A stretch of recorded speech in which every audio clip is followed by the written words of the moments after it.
บ้านโบเลยมักสั่งสิ6นครหลวงเวียงจันทร์กำลังเริ่มบุกเบิกทางป่า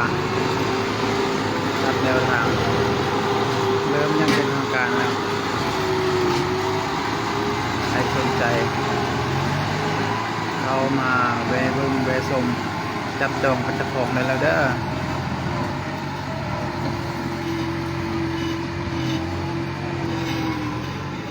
ตอนดินงามๆเป็นเพียงไม่จำเป็นต้องถมเพิ่มก็ได้ดินถือว่าสูงหลาย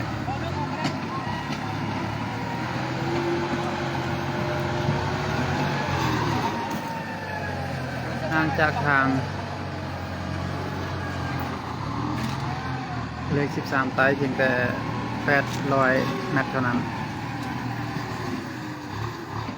ทางเข้ามากว้างเลย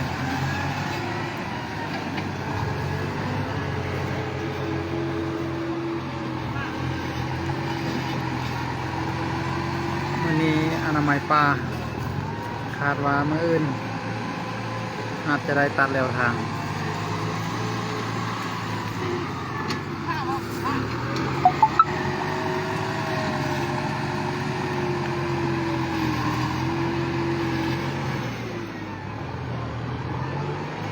ตอนดินที่ว่างามหลายเป็นดินมะขอมนะ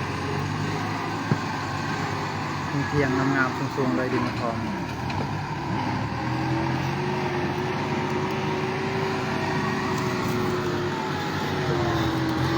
ทีมงานคุณภาพของเรากำลังคึกคัก